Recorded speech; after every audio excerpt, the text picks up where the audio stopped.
I just need to find There my we go. bill with all the notes on it, so Okay, there's that. okay. Yes. So we got 20 minutes before we go back on the floor, and we may want to spend a couple of minutes talking about a different bill, H205. But Beth, while you're here, we had a little bit of discussion before our break.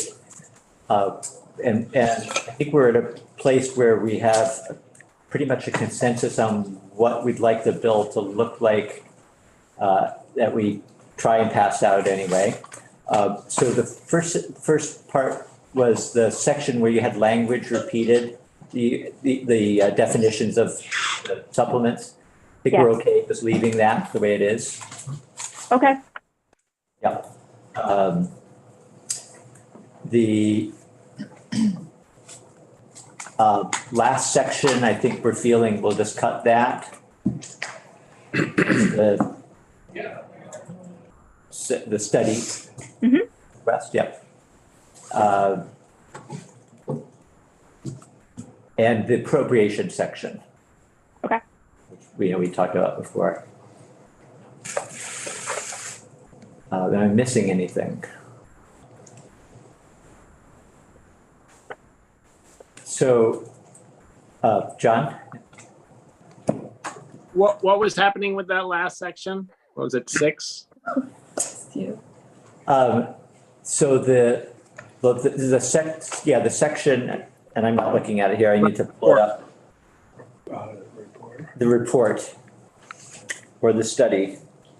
Not sure how it was characterized. We're going to cut that section. We're going to Page you on? page 17, last page, section 6. Okay, so we're going to cut the whole thing. Cut the whole thing, yeah, continue to discuss this topic, as the session goes on, as the committee feels it's something they want to look into, we could, if we take more testimony and figure that now we have a handle on it, great. If we take more testimony and think what we really need is actually a study, more specifically than defined here, we can do that. Okay, great. Representative Cole, did you? Oh, no, I don't. I was awkwardly holding my hand. No. Okay. So anything else, or am I misrepresenting what we just tentatively decided? The appropriation, we're just gonna recommend ropes. Yeah. And I think, this 29 was the number that it was just taken from last year, and we may get by next week a more accurate estimate of what they think it will be for this year.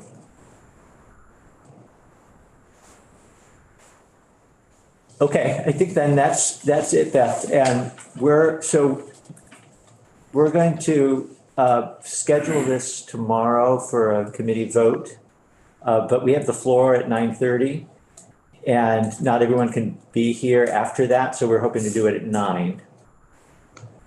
I will make that work, absolutely. Okay, thank you. All right, good. Well, I think we're all set then, Beth. Thank you.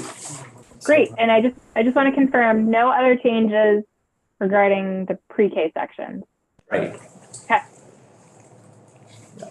I will see you tomorrow at 9. Okay.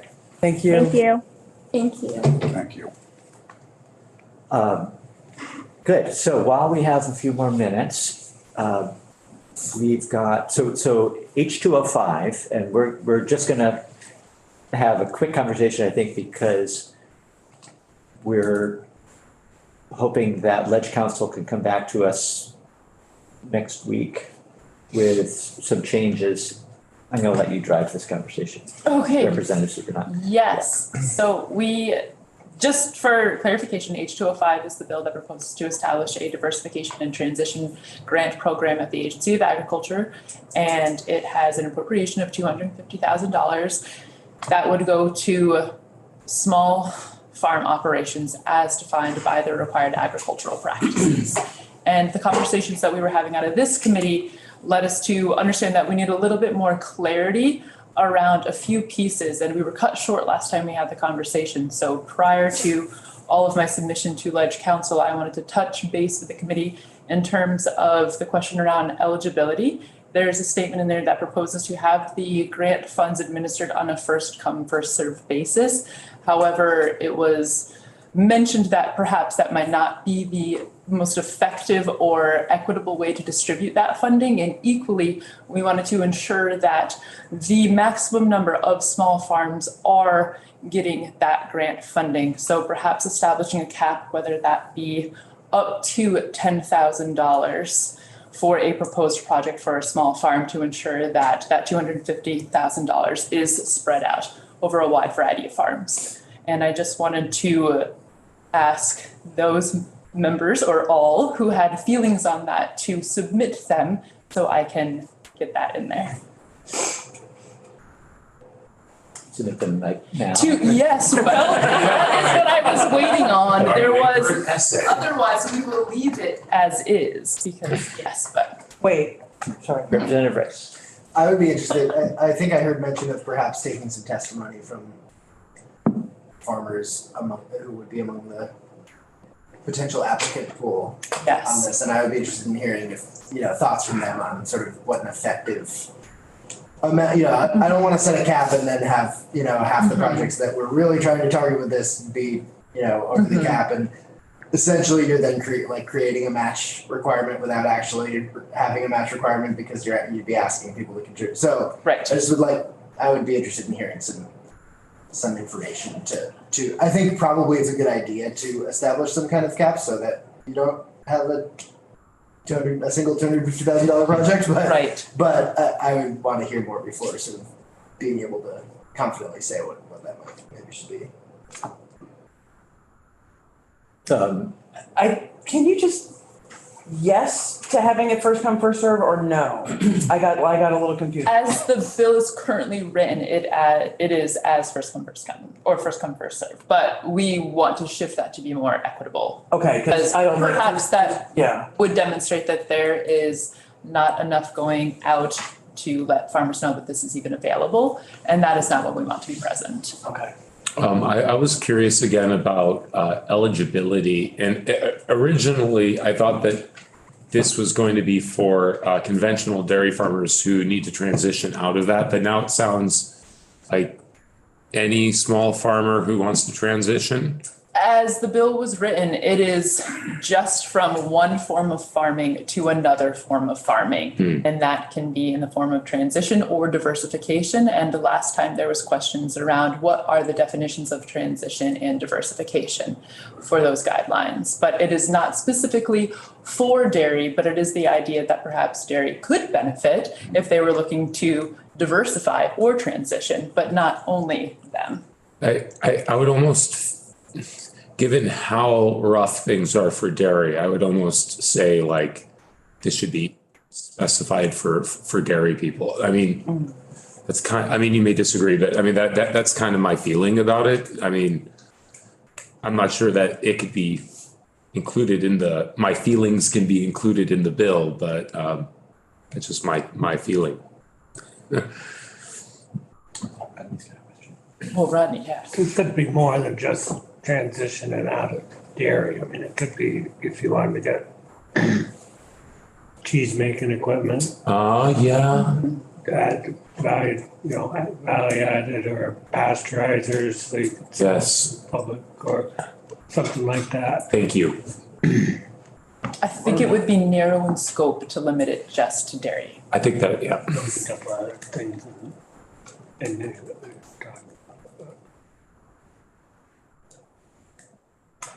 Yeah, I was gonna clarify, but Rodney sort of did, that it's not actually just transition, it is also, folks can stay in the same kind of farming, but transition their business model to, to become more viable. Exactly. Including, in the case of dairy, possibly adding a bottling line and rather than selling to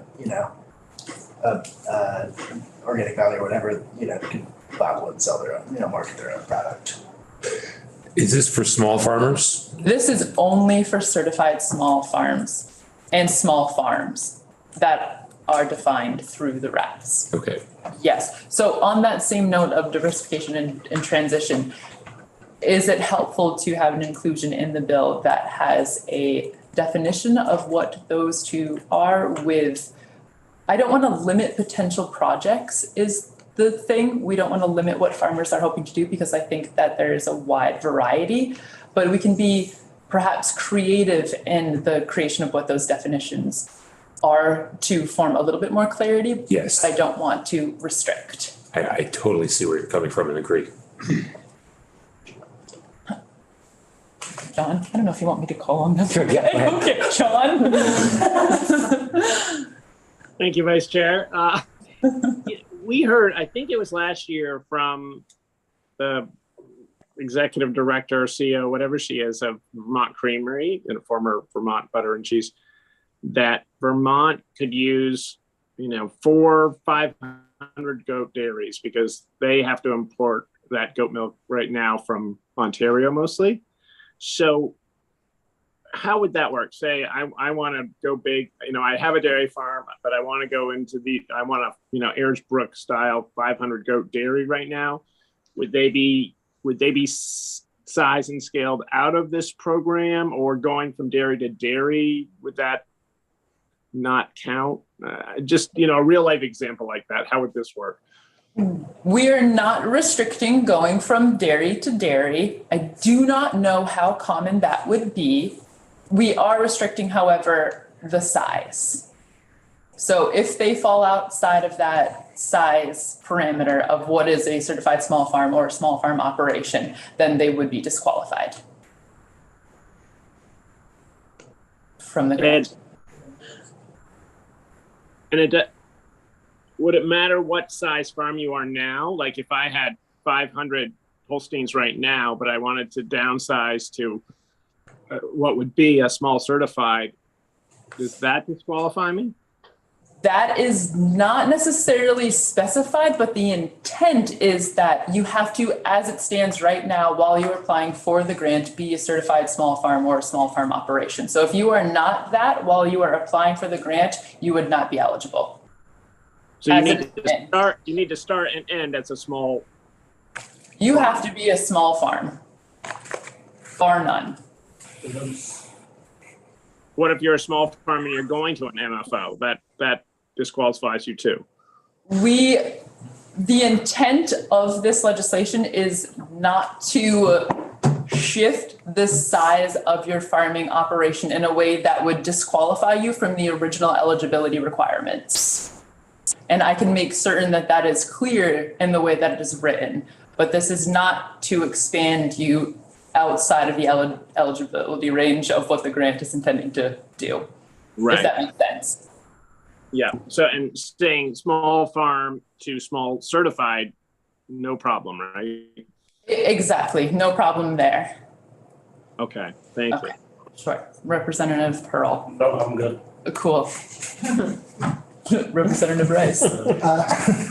I think I remember that in the first conversation we had about this, there was something brought up about an acreage limitation that would prevent farms under a certain number of acres. Yeah. And I'd love to just talk about that. Yes. Or more specifically, I'd love you to talk about that. Yes. So, and to be clear, that does not impact my farm. However, I would like to state that my concern with that, as it relates primarily to the horticultural side and the vegetable and berry growers, is that folks who are leasing land who fall below that required acreage in order to be considered a small farm operation or a certified small farm operation would not be eligible. And I view that to be inherently an equity issue for folks who are perhaps leasing land, who do not own land, because they would not be qualified as a farm and they would not be eligible for this grant. I don't know how to get around that. I don't know how to get around that. Is there something? Yeah. Is there something with it? Percentage of income from farming that could be added? Well, so there is already that $2,000 threshold. However, it's still, when I asked O'Grady then, apparently you still need that definition as required under the RAPs. And that $2,000 threshold isn't enough to get past the RAP provision of what determines you to be a certified small farm or a small farm operation. So I don't know how to do that with land that is not owned, with land that is being leased or land that is being owned but is under that acreage number. Yes. I think the intent there from the agency's standpoint is if they can't regulate you, if you don't have to be operating under the RAPs, you shouldn't qualify for money from the state. Like that's the inherent idea behind it, if that helps for clarity. Yeah. Yeah. That does help for clarity, though it doesn't really help the. No, I'm not saying that makes it equitable or whatever. I'm just saying that that's the intent, I think, is from the way I understand it, is that right. The idea is that if you're not gonna have any restrictions or not gonna follow any rules to protect water quality and the reasons that the RAPs are there, then you shouldn't qualify to get money from the state. Those things come hand in hand. And if I may add to that, unfortunately, there are set eligibility requirements that the state puts forward for grant funding that are just not malleable. They're just set in stone, which makes it a little tricky if you're trying to work around those. So, what is the cutoff for acreage for the definition of small farms? 10. Oh, okay. Yeah. Representative O'Brien. Heather, did you ask O'Grady if it's definitely a 10-acre ownership thing, or, we've talked because of accessory on-farm business last year about if you lease land and you have sort of agricultural control of that land, that also counts towards your farming, requirements. Yes. And in sort of your example, Jonah Sanford Long at the White River Land Collaborative, the land trust owns this property, but you're farming there, how strict is that requirement? Right, so you do not need to own the land. You could still be leasing the land. You do, however, need to meet that acreage threshold. However, that acreage threshold can be met in a variety of ways. So if you only have 1 acre of your cropland in, say, vegetables, but you have the 9 remaining in, say, pasture or hay, that is still considered an agricultural practice that would be considered farming under the RAPs that would allow you to be eligible for the grant funding. So there doesn't need to be an ownership piece to it. However, you do need that 10 acres in farming. And I don't know if it needs to be like next to each other. It continues, isn't that, does it? It doesn't? Okay, so that's helpful, thank you. And can you be leasing 1 acre of someone's land and they are leasing the other 9 acres to someone else to hay it? And can they be considered? Can you, right, the 1 acre vegetable farm leaser, be considered, you're only leasing an acre, but it's on a property that otherwise meets the requirements? I think your separate enterprise is probably your LLC or whatever way that you filed is likely only going to qualify you for that 1 acre that you are specifically on. And perhaps that would be a greater conversation with the landowner themselves to see if they would like to adopt you under that. But as I'm reading and as I understand it, no, that still wouldn't qualify you. Which is an interesting loophole in the reason for it, because that land would still be under. It's still. It's just. Exactly. To Mike's point, which we talked about and Henry has, there's a lot of land that I have a lot of land that's harvested for hay. Haylage mostly now, but sometimes round bags that I don't charge for and own it. But if a farmer leased 10 acres, 10.01 acres from the landlord, you grew vegetables on 1 acre, and you, the lessee, allowed a farmer to harvest the grass crop, then, but if you were required to charge, then if you got the money and you turned that money over to your landlord, as opposed to the farmer who harvested the 9 acres paying directly to the landlord. I'm Are you trying creating to walk loopholes us for us? through how you're not violating.